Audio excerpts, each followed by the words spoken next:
I've been turning this over in my head for about 12 years now. Part of me still doesn't believe it happened. The other part knows exactly what I saw, and that's the part that keeps me up some nights. I was an Army aviation specialist, 15 Tango, which is a fancy way of saying I fixed helicopters for a living, specifically Blackhawks. I was stationed at Fort Campbell from 2010 to 2014, right on the Kentucky-Tennessee border. If you've never been, it's one of the largest military installations in the country, home of the 101st Airborne, the Screaming Eagles. All that history, all those legends. I was just a wrench turner though, nothing glamorous about my job. When I first got to Campbell, I was excited. 22 years old, fresh out of AIT, convinced I was going to work on some of the most advanced rotorcraft in the world and come out the other side with skills that'd land me a six-figure gig at Boeing or Sikorsky. That excitement lasted about 3 weeks. Then reality set in. The thing nobody tells you about Army aviation maintenance is that the hours are brutal. I'm not talking about long days. I'm talking about shifts that exist outside of normal human rhythm. The grave shift, they called it. 2,300 to 700, 11 at night to 7 in the morning. You'd show up when everyone else was asleep, work through the dead hours, and clock out just as the sun was coming up. Your body never adjusts. You just exist in this permanent fog, half awake, half dreaming, never quite sure which world you're actually standing in. My job on the grave shift was straightforward. The day crews would tear into aircraft, replacing parts, troubleshooting systems, doing all the heavy lifting. Then they'd leave, and we'd come in to button everything up. Final inspections, torque checks, leak tests, and sometimes, if an aircraft needed it, we'd do what's called a ground run. A ground run is exactly what it sounds like. You fire up the helicopter on the pad, rotor spinning, engines screaming, but you never leave the ground. It's basically a systems check. You're making sure everything works before the pilots take it up at dawn. The problem is, you do it alone. One guy in the cockpit, running through checklists, watching gauges, listening for anything that sounds wrong. No co-pilot, no crew chief in the back. Just you and 47 feet of metal and composite materials trying to shake itself apart. I didn't mind the solitude at first. I've always been the type who works better alone. Fewer people to deal with, fewer opportunities for someone to screw something up and blame it on you. But there's a difference between working alone in a well-lit hangar and working alone on a remote flight line at 3 in the morning, with nothing but fog and darkness for company. Campbell Army Airfield has dozens of parking pads spread across the complex. Most of them are fine, well-lit, close to the hangars, easy to get to. But there were a few on the far edges, near the tree line, that everyone hated. Pad 13 was the worst. I don't know who numbered the pads or why they thought 13 was a good idea for the creepiest one on the field.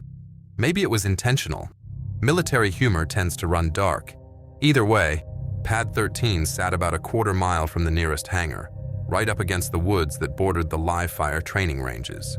During the day, it was just inconvenient.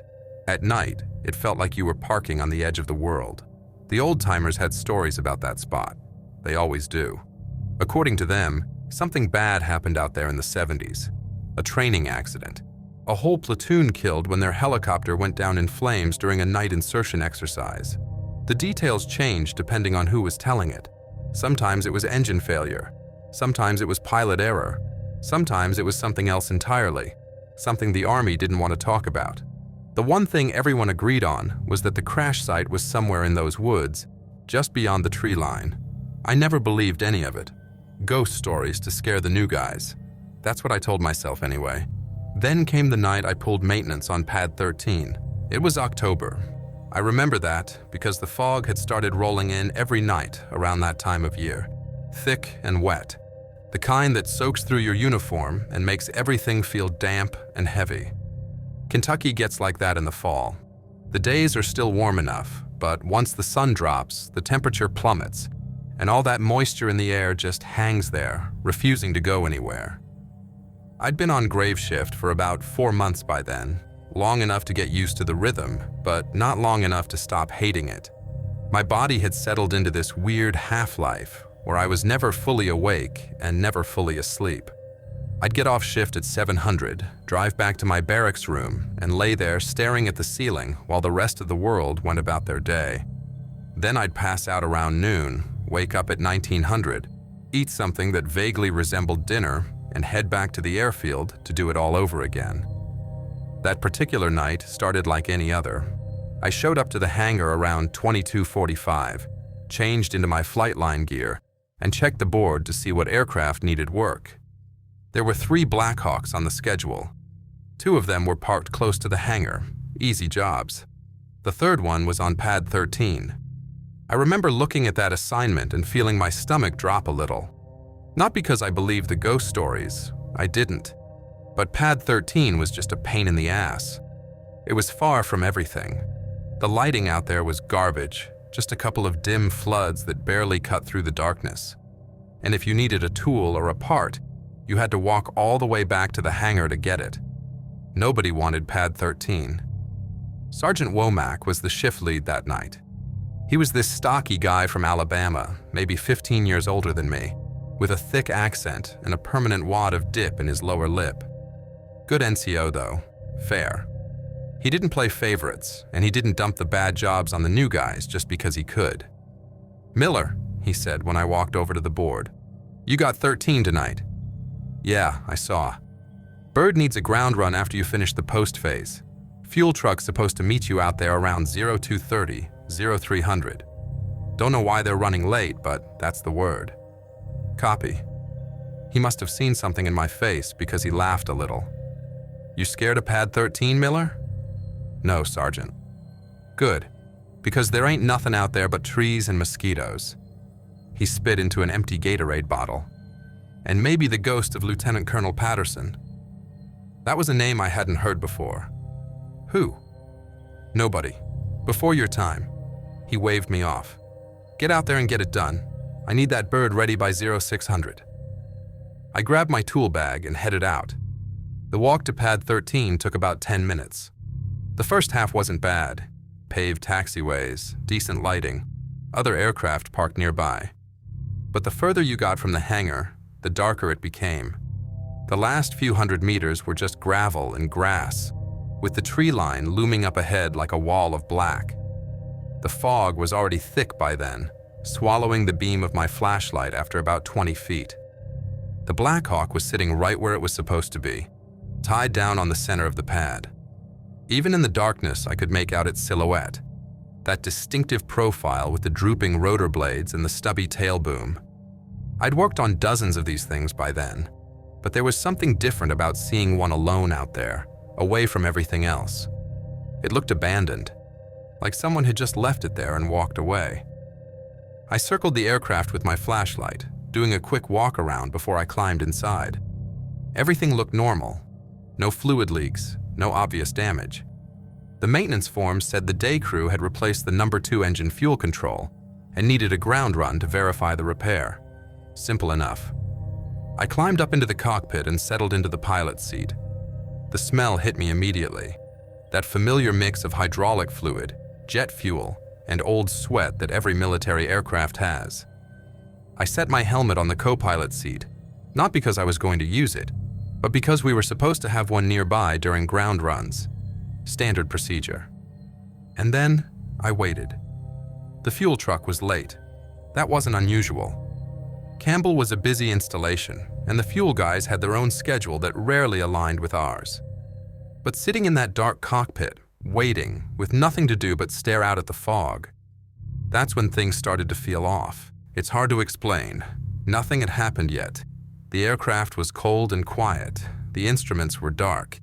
But there was this feeling, like the air pressure had changed or something, like the space around me had gotten heavier. I told myself it was just the fog, just the isolation, just my brain playing tricks because I was tired and it was 3 in the morning, and I was sitting alone in a dead helicopter on the edge of nowhere. I pulled out my phone to check the time, 0247. The fuel truck should have been there by now. I texted Womack, "Fuel truck ETA?" A few minutes later, he replied, "Dispatch says 20 mics, sit tight." 20 minutes. I put my phone away and leaned back in the seat. The fog had gotten thicker. I could barely see the tree line anymore, just a vague dark smear maybe 50 meters away. The floodlights on the edge of the pad were doing almost nothing, just creating these hazy orange cones that didn't illuminate anything beyond their immediate radius. I'd never seen it that bad before. I started thinking about what Womack had said. Lieutenant Colonel Patterson. The name didn't mean anything to me, but the way he'd said it, casual, like it was a joke everyone was supposed to get, made me wonder if there was more to the Pad 13 stories than I'd assumed. I made a mental note to ask around later. That's when I noticed the silence. I don't mean the normal kind of quiet you get on a flight line at night. There's always some noise out there. Generators humming, vehicles moving in the distance, the occasional bark of a drill sergeant running PT somewhere on the other side of post. But right then, sitting in that cockpit, I couldn't hear anything, not even the wind. It was like someone had stuffed cotton in my ears. I sat up straighter and looked around. Nothing moved outside the cockpit. The fog just hung there, motionless, pressing against the plexiglass like it was trying to get in. And then my helmet crackled. I looked over at the co-pilot's seat. The helmet was just sitting there, exactly where I'd left it. It wasn't plugged into anything. The aircraft was completely powered down. No electrical, no battery, nothing. There was no reason for it to make any sound at all, but I heard it. A soft hiss of static, like someone had keyed a radio mic on the other end. I stared at the helmet for a long moment, waiting for it to happen again, telling myself I'd imagined it, telling myself the fog was messing with my head. It didn't happen again, not right away. I checked my phone, 0301. The fuel truck was officially late. I want to be clear about something. I wasn't some jumpy kid who spooked easy. By that point in my enlistment, I'd pulled dozens of late-night shifts on the flight line. I'd worked in hangars with no heat during Kentucky winters. I'd done ground runs in thunderstorms, watching lightning crack across the sky while I sat in a metal tube full of jet fuel. None of that ever bothered me. I wasn't the type to get scared by darkness or silence or being alone. But sitting in that cockpit at 0301, staring at a helmet that had just made a sound it shouldn't have been able to make, I felt something I hadn't felt since I was a little kid.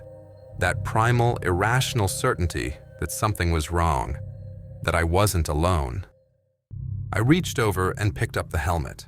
It was a standard SPH-4, the kind every Army aviator wears. Olive drab shell, tinted visor, the big ear cups with the built-in headphones.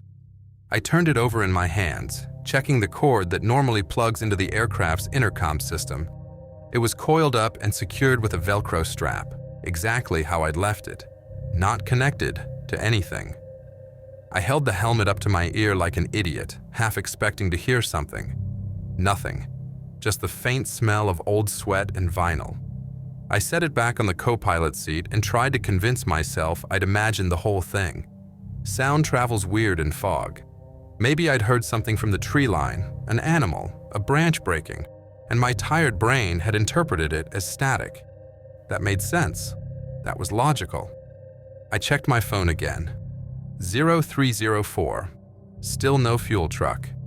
The fog outside had gotten so thick I couldn't see the edge of the pad anymore. The floodlights were just smears of orange in the murk, like someone had smudged them with their thumb. I couldn't even see the tree line. Just gray, pressing in from all sides. I was about to text Womack again when the helmet crackled. This time, there was no mistaking it. It wasn't a faint hiss or something I could explain away. It was a sharp burst of static, loud enough to make me flinch, followed by what sounded like a voice. Distorted, broken up, but definitely human. I stared at the helmet. It was just sitting there on the seat, the visor reflecting the dim glow from my phone screen. The cord was still coiled, still not connected to anything. Another burst of static, and this time I heard words. Losing altitude. The voice was male, panicked. It cut off abruptly, swallowed by a wash of white noise. I didn't move. I didn't breathe. I just sat there, gripping the armrest of the pilot's seat, watching the helmet like it was a snake that might strike. Kingsman 2-6, this is Dustoff 3-4, we are... More static. The voice disappeared again. My heart was pounding so hard I could feel it in my throat. Part of me wanted to grab the helmet, throw it out of the cockpit, and run back to the hangar. But another part, the part that had spent 4 years convincing itself that ghosts weren't real, that the universe made sense, that everything had an explanation, that part kept me frozen in place. The static surged again, louder this time, and then the voices came flooding in. Not one voice, multiple, overlapping, screaming over each other like a dozen people were trying to talk on the same frequency at once. I couldn't make out most of what they were saying, just fragments, call signs, numbers that didn't mean anything to me. But underneath all of it, cutting through the chaos, I heard one phrase repeated over and over. "Mayday, Mayday, we're going in!" The terror in that voice is something I'll never forget. It wasn't acted. It wasn't fake. It was the sound of a man who knew he was about to die and couldn't do anything to stop it. I slammed my hands over my ears, but it didn't help. The sound wasn't coming from outside. It was filling the cockpit, bouncing off the plexiglass, vibrating through the metal frame of the aircraft. It was everywhere. "Fire in the cargo bay. We have fire in the... Can't control it. We're going down. We're... Mayday! Mayday! Oh God! Oh God! Oh God!" I squeezed my eyes shut and pressed my palms harder against my ears. The voices kept coming, piling on top of each other, building towards something I didn't want to hear. I could feel the panic in them, the desperation, the absolute certainty that they were all about to die. And somewhere in the middle of all that noise, I heard something else, screaming. Not words, just screaming. The kind of sound a person makes when they're burning alive. And then it stopped. All of it. The voices, the static, the screaming. Gone. Like someone had flipped a switch. I opened my eyes. The cockpit was silent. The helmet was sitting on the co-pilot seat, exactly where it had been the whole time. My hands were shaking so badly I could barely keep them steady. For a long moment, I just sat there, breathing hard, trying to make sense of what had just happened. My ears were ringing.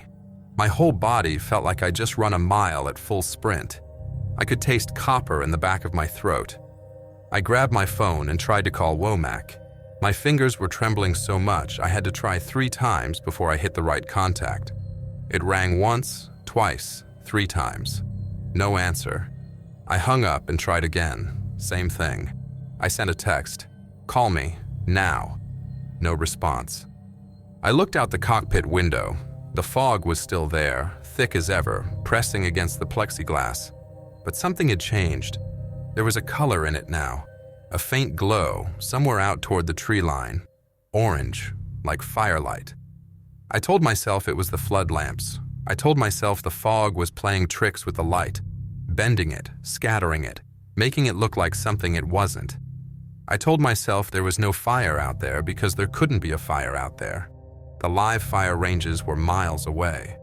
There was nothing in those woods but trees and brush and maybe some old training debris. But the glow was getting brighter. I watched it spread through the fog, slow and steady, like sunrise coming from the wrong direction. The orange light bled through the gray, turning the mist into something that looked almost solid, almost alive. And then I saw movement. At first, I thought it was just the fog shifting. But no, there were shapes in the glow. Dark shapes, silhouetted against the orange light, moving toward the pad, moving toward me. I don't know how long I sat there, frozen, watching those shapes get closer. Seconds, maybe. It felt like hours. My brain kept trying to come up with explanations. Soldiers from the ranges, maintenance crews, anyone. But deep down, I knew none of that was right. The way they moved was wrong. Too slow, too deliberate.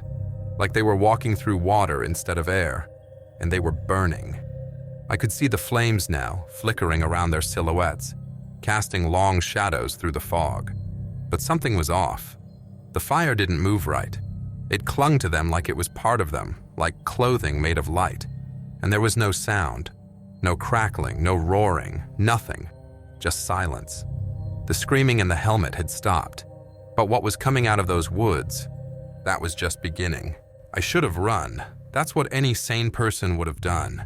popped the cockpit door, jumped down to the tarmac, and sprinted back toward the hangar as fast as my legs could carry me.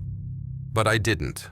I just sat there, hands gripping the collective and cyclic like I was actually flying the thing, watching those burning shapes stumble out of the tree line.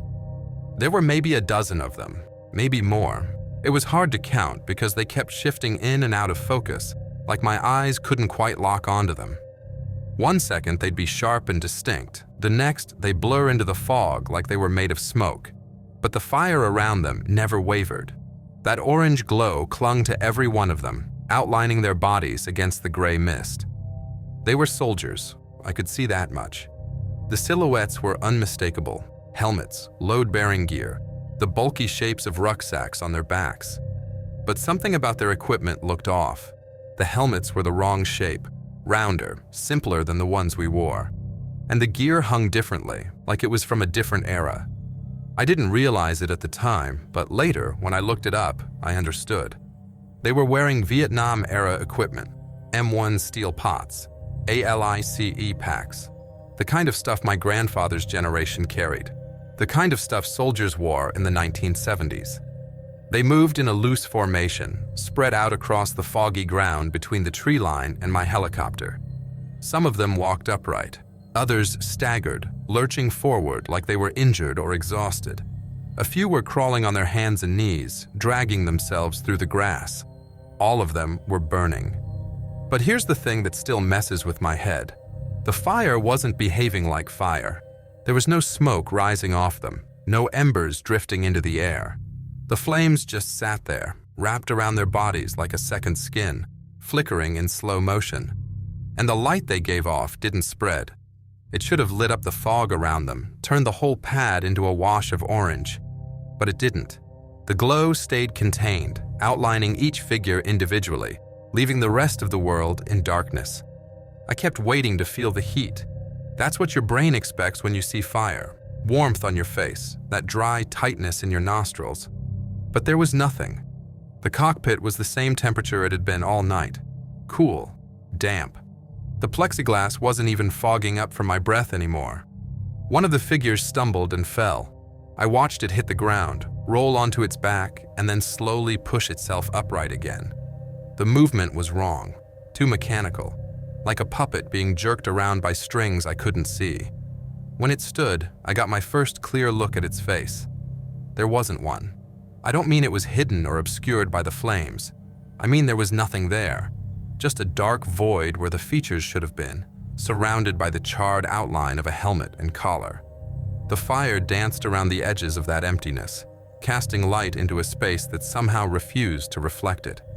I felt my stomach lurch. Up until that moment, some part of me had still been holding on to the idea that this was explainable, a training exercise I hadn't been told about, some kind of weird night vision illusion caused by the fog. But you can't explain away a man with no face. You can't rationalize a void where eyes and a mouth should be. The figures kept coming. They were about 30 meters out now, close enough that I could make out individual details. One of them was missing an arm below the elbow, the stump trailing wisps of orange light. Another had a hole in its chest the size of a dinner plate, the fire curling around the edges like it was feeding on the wound. A third was dragging something behind it. A rifle, I think, though the barrel was warped and melted into a shape that no longer resembled a weapon. None of them made a sound. That was almost worse than the burning. If they'd been screaming, moaning, anything, at least that would have been normal. That would have been human. But they just shuffled forward in complete silence, their boots leaving no prints in the grass, their flames casting no heat on the air. I tried the radio, not the helmet. I wasn't going anywhere near that thing. But the aircraft's internal comm system. It was dead, of course. The bird was completely powered down. No battery, no electrical at all. I knew it wouldn't work before I even flipped the switch. But I had to try something. I had to feel like I wasn't just sitting there waiting to die. My phone. Where was my phone? I patted my pockets, fumbled around the seat, finally found it wedged between the cushion and the armrest. The screen lit up when I touched it. 0312. I had signal. I had bars. I could call someone. I pulled up Womack's number and hit dial. It rang. Once, twice, 3 times. Then it went to voicemail. I hung up and tried again. Same thing. I sent a text. Something's happening. Pad 13. Need help. Now. The message showed as delivered. No response. I looked back out the window. The figures were closer. 20 meters now. I could see them more clearly than ever, and I wished I couldn't. Their uniforms were burned through in places, revealing what should have been skin, but instead was just more darkness. More void. The fire wrapped around them like it was the only thing holding them together, the only thing keeping their shapes from dissolving into the fog. One of them turned its head, that faceless, empty head, and I swear it looked directly at me. I don't know how I knew.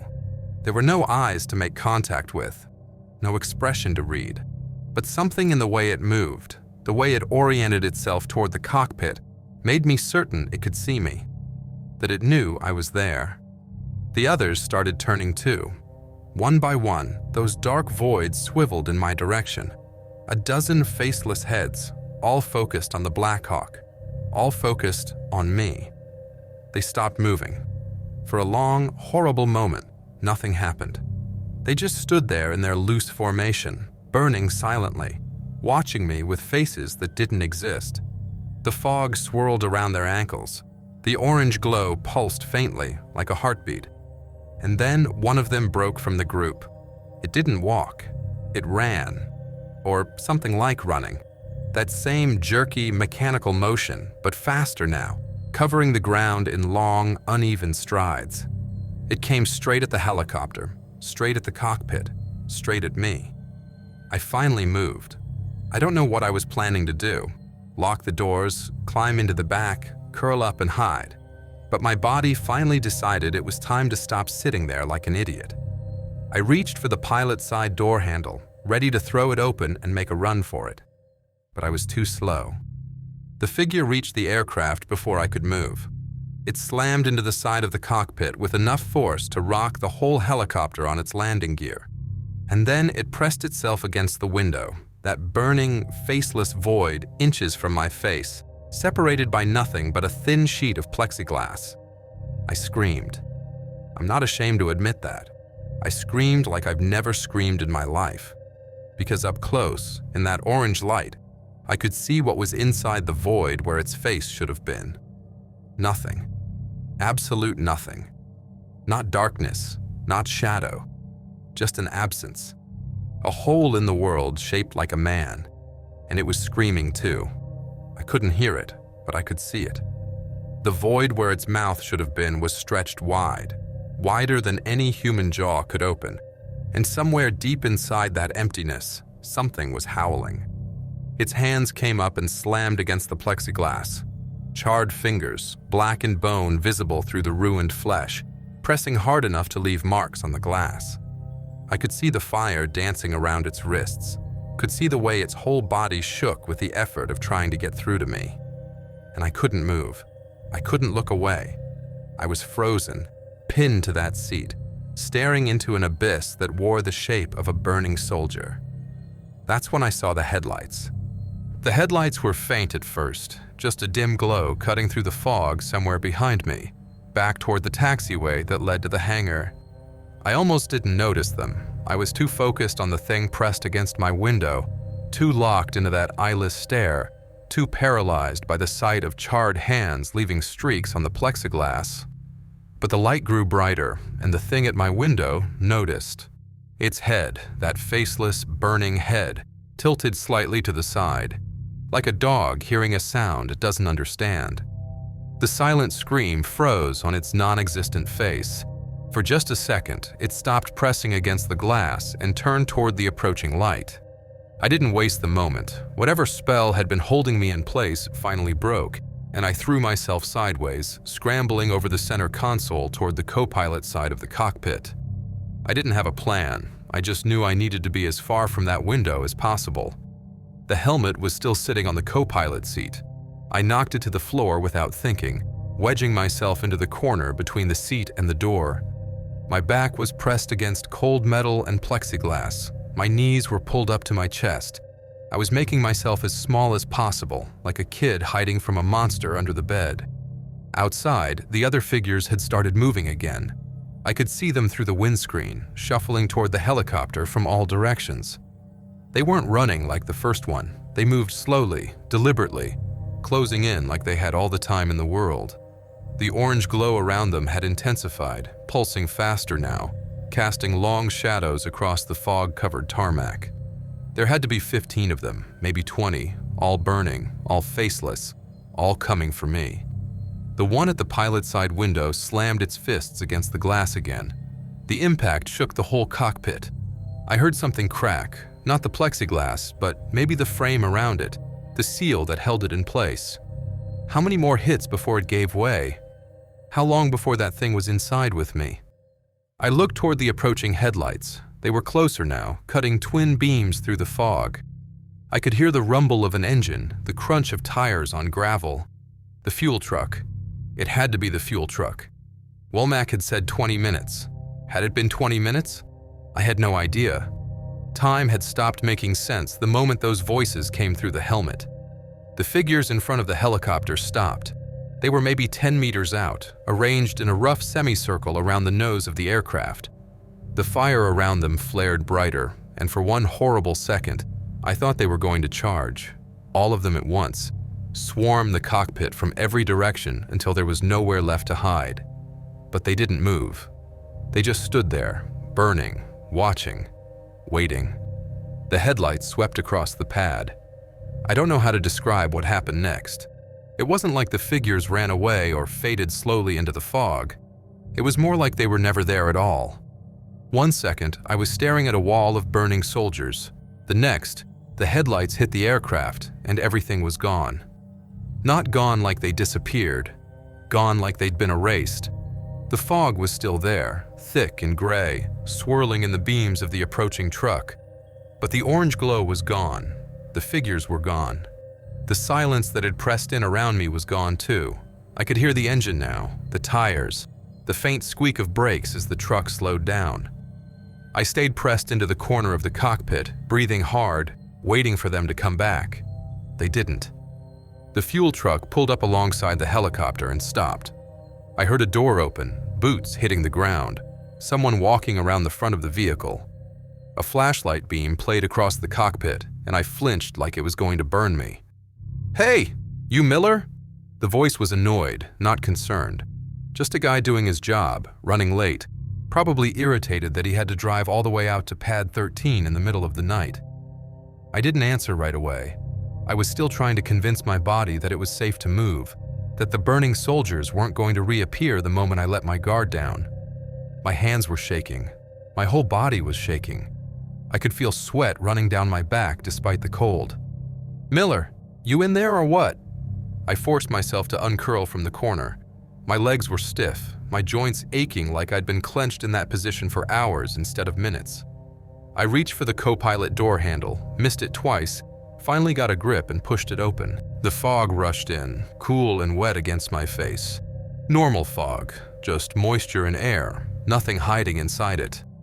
I climbed down from the cockpit on unsteady legs and nearly fell when my boots hit the tarmac. The fuel truck driver was standing a few feet away, flashlight in one hand, clipboard in the other.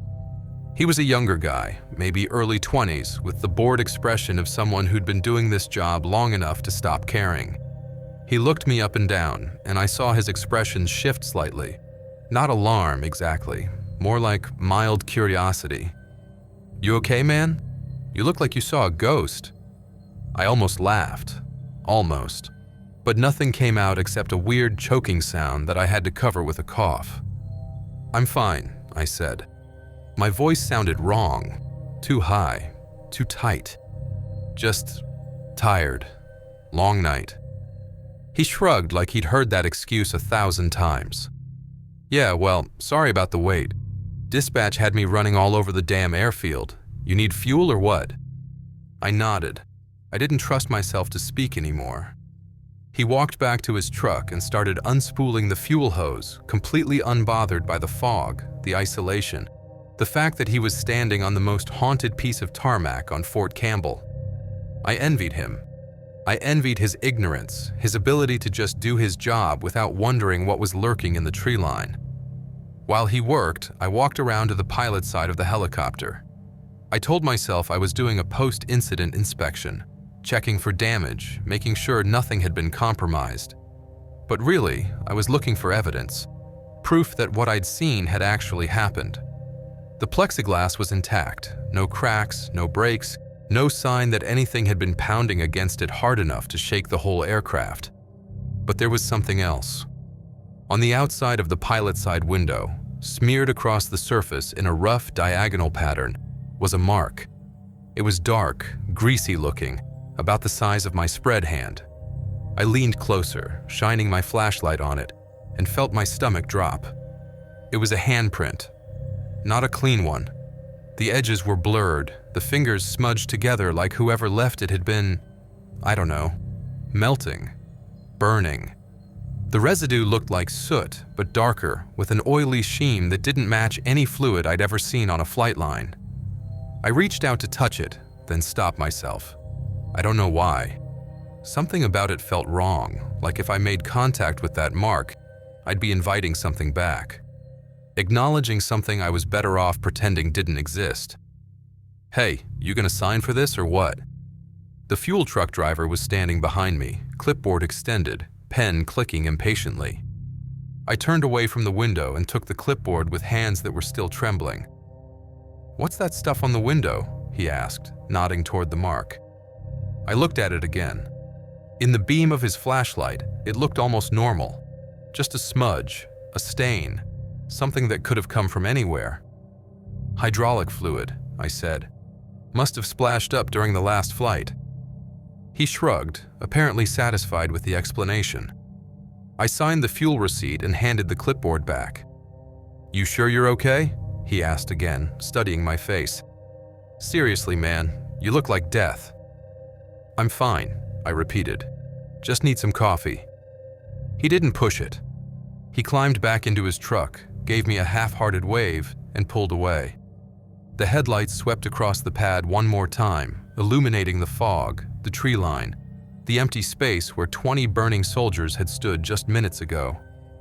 Then he was gone, and I was alone again. I stood there for a long time, staring at the handprint on the window. The fog was starting to thin as the first hints of dawn crept into the eastern sky. In an hour, the sun would be up. The day crew would arrive. The pad would be full of people and noise and normalcy. But right then, in that gray space between night and morning, I couldn't shake the feeling that I was still being watched. That somewhere in those woods, beyond the tree line, something was waiting. Something that burned without heat. Something that screamed without sound. Something that had tried very, very hard to get inside that cockpit with me. I climbed back into the helicopter and started the ground run checklist. My hands were still shaking, but I did the job. That's what you do in the Army. You do the job, no matter what. Even when your brain is screaming at you to run. Even when every instinct you have is telling you that something is deeply, fundamentally wrong. I finished the ground run at 0445. All systems checked out. The number 2 engine fuel control was functioning normally. I powered down the aircraft, gathered my tools, and walked back to the hangar without looking over my shoulder. I didn't look at the window either. I couldn't. The handprint was still there. I didn't sleep that day. I tried. Got back to my barracks room around 0730, stripped off my uniform, lay down on my bed, and stared at the ceiling for 4 hours straight. Every time I closed my eyes, I saw that faceless void pressed against the cockpit window. Every time I started to drift off, I heard the screaming voices in the helmet, the mayday calls, the sound of men burning alive. Around noon, I gave up and took a shower. The water was scalding hot, but I couldn't stop shivering. I got dressed, went to the DFAC, and forced myself to eat something. I don't remember what. It didn't taste like anything. I kept checking my phone, expecting a message from Womack asking what had happened, why I'd been trying to call him at 0300, but there was nothing. When I finally broke down and texted him, he just replied, "Ground run complete? Bird ready for dawn mission?" Like nothing had happened. like I hadn't been sending him desperate messages while burning soldiers tried to claw their way into my cockpit. I told him the bird was ready. He said, "Good work." That was it. That evening, before my shift started, I went back to pad 13. I don't know why. Part of me needed to see it in daylight, needed to prove to myself that it was just a normal piece of tarmac, just another parking spot on a busy airfield. Part of me needed to check the window again, to see if the handprint was still there. The sun was setting when I arrived, casting long shadows across the pad. The Black Hawk had been moved, probably flown out for the dawn mission and parked somewhere else after. But I could see the spot where it had been, the faded tie-down markings on the concrete, the scuffed patches where the wheels had rested. The tree line looked different in the daylight, smaller somehow, less threatening. Just a stand of Kentucky hardwoods at the edge of the training ranges, nothing special about them. I walked to the edge of the pad and stood there for a while, looking into the woods, trying to see whatever I'd seen the night before. There was nothing, just trees and undergrowth and the distant sound of artillery practice somewhere on the other side of post. I should have felt relieved. I didn't. Over the next few days, I tried to do some research. I wanted to know if the stories about Pad 13 were true, if there really had been a crash in the 70s, if a platoon had really died in those woods. But I didn't know where to start. Google turned up nothing useful. The base library didn't have any historical records that went back that far, and I wasn't about to walk into the post historian's office and start asking questions about classified training accidents. So I did the only thing I could think of. I asked the old-timers. Sergeant Womack was no help. When I brought up the name he'd mentioned, Lieutenant Colonel Patterson, he just gave me a weird look and said he didn't know what I was talking about. Said he'd never heard that name before. I reminded him that he'd said it the night he assigned me to Pad 13, and he shook his head like I was losing my mind. "Miller, I think you need more sleep," he said. "You're starting to hear things that ain't there." I let it drop, but I didn't stop asking around.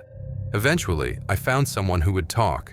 His name was Chief Warrant Officer Bellamy, a crusty old pilot who'd been flying Blackhawks since before I was born.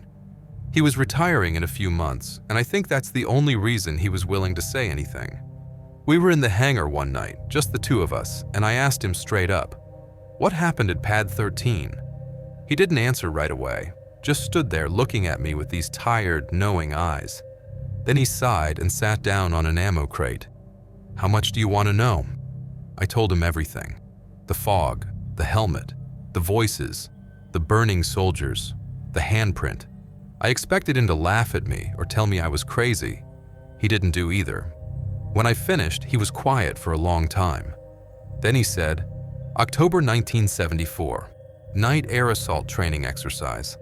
A CH-47 Chinook went down in those woods, about 100 meters past the tree line. Engine fire. The whole thing was burning before it even hit the ground. He told me there were 23 soldiers on board, a full platoon, plus the flight crew. None of them survived. The fire was so intense that recovery teams couldn't even get close until the next morning. By then, there wasn't much left to recover. They never released the names," Bellamy said. "Families were notified, but everything else was classified. The official story was mechanical failure, but there were rumors. Bad fuel, sabotage. Some guys even said the crew reported something strange on the radio right before they went down. Lights in the sky, interference on their instruments. Nobody knows for sure." I asked him about Patterson. His face went pale. Not scared exactly. More like he just remembered something he'd spent a long time trying to forget. "Patterson was the platoon leader," he said quietly. "Lieutenant Colonel James Patterson, 32 years old. He was one of the first ones they pulled out of the wreckage, or what was left of him. Bellamy told me that Patterson was the only one they could positively identify. His dog tags had somehow survived the fire, fused to what remained of his chest.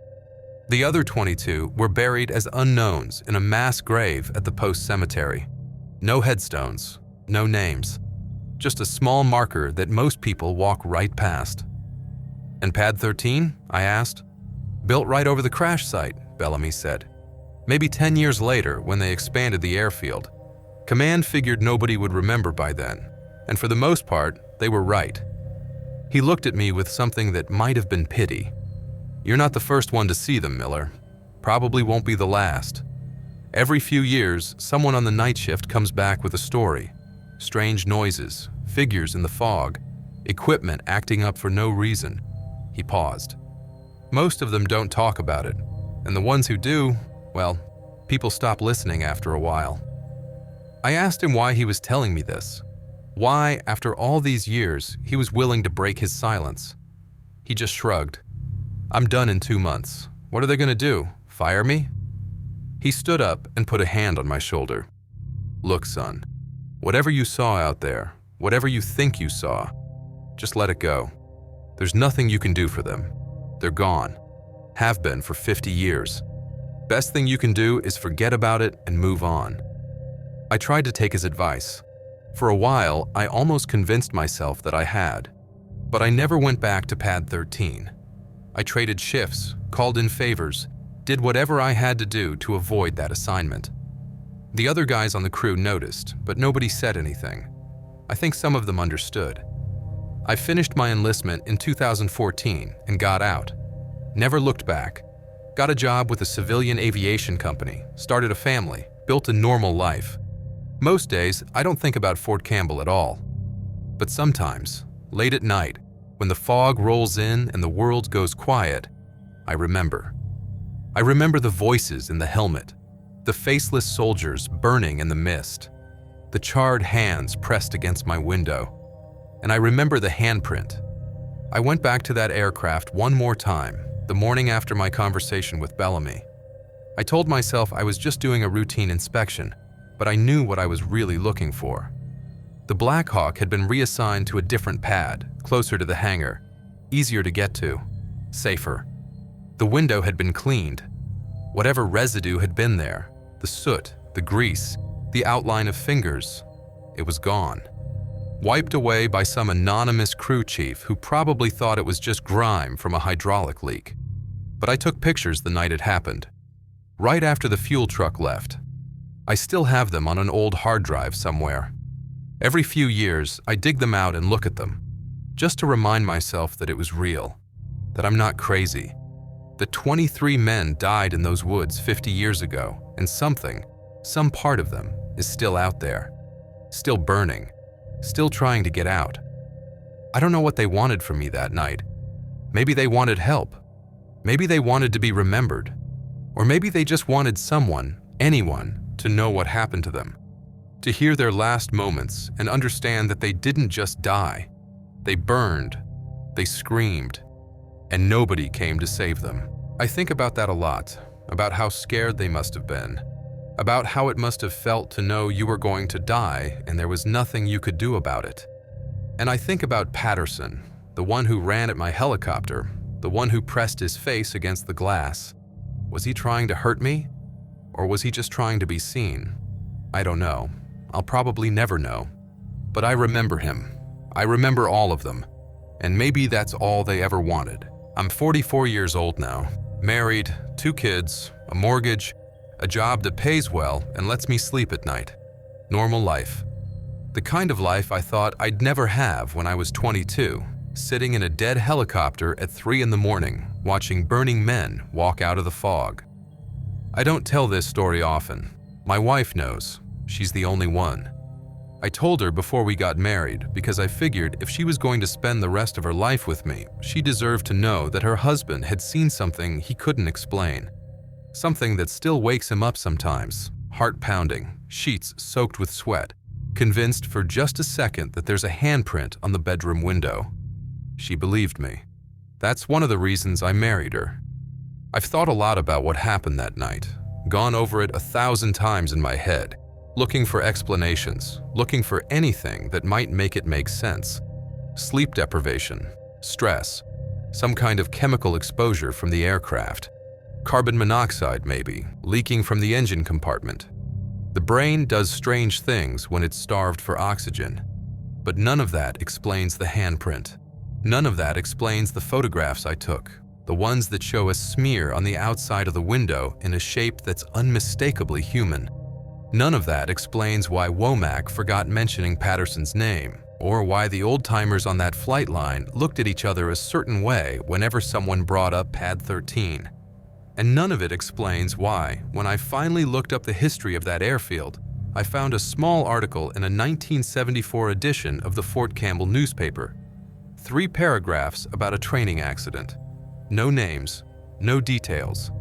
Just a brief mention that a helicopter had gone down during a night exercise and that all personnel on board were killed. 23 souls, gone in an instant, and then forgotten, buried under concrete and silence, and 50 years of nobody wanting to talk about it. I think about them sometimes. Not the burning figures in the fog. I try not to think about that. But the men they used to be. The 22-year-old privates who enlisted because they wanted to serve their country or pay for college or just get out of whatever small town they came from. The sergeants who'd been doing this for years, who had families waiting for them back in the barracks. The crew chiefs and door gunners who loved flying, loved the feeling of being up in the air with nothing but the rotors between them and the sky. And Patterson, the lieutenant colonel who was supposed to bring them all home safe. I wonder if he blames himself, if whatever's left of him out there, whatever echo or imprint or whatever you want to call it, still carries the weight of those 22 other men, still feels responsible for what happened, still needs someone to know that he tried, that they all tried. Or maybe I'm overthinking it. Maybe what I saw wasn't the souls of dead soldiers at all. Maybe it was just residue, energy, something burned into the fabric of that place, playing on a loop forever, like a recording that never stops. No consciousness, no intent, just an echo of the worst moment of their lives, repeating endlessly for anyone unlucky enough to be in the wrong place at the wrong time. I don't know which possibility scares me more. What I do know is that the Army never told those families the whole truth, never told them where their sons and husbands and brothers really died, or what really happened in those final moments. The official story was mechanical failure, and maybe that's accurate as far as it goes. But Bellamy mentioned something else. Lights in the sky, instrument interference, things the crew reported right before they went down. I'm not saying it was anything supernatural. I'm not saying it was UFOs or secret weapons or any of the other things people jump to when they can't explain something. I'm just saying there's more to the story than what ended up in the official report. There always is. I went back to Fort Campbell once, about 5 years ago. Business trip took me through Tennessee, and I had a few extra hours, so I drove on to post just to see if anything had changed. The airfield looked different. New buildings, new hangars, new taxiways. But when I drove out toward the far end of the flight line, I saw it. Pad 13. Still there, still isolated, still sitting right at the edge of the tree line. I didn't stop, didn't get out, just drove past, slow enough to take a good look, then kept going. The sun was setting, and for just a second, I thought I saw something move in the trees. A flicker of light, a shape that might have been a person, but I didn't look back. I kept my eyes on the road and drove until I was off that post and back on the highway, headed somewhere else, anywhere else. Some doors, once you close them, you don't open again. I still have the photographs. I look at them every now and then, usually late at night when I can't sleep and my mind starts wandering back to places I'd rather not go. The handprint is faint in the pictures, hard to make out unless you know what you're looking for, but it's there. Proof that something happened. Proof that I'm not crazy. Proof that 23 men burned to death in those woods and something, some part of them, never left. I don't expect anyone to believe me. I wouldn't believe me either if I hadn't been there. All I can do is tell the story and let people make up their own minds. But if you ever find yourself at Fort Campbell, working the night shift on the flight line, and someone assigns you to Pad 13, do yourself a favor. Trade the shift. Call in sick. Do whatever you have to do. Because some echoes never stop, and some fires never go out.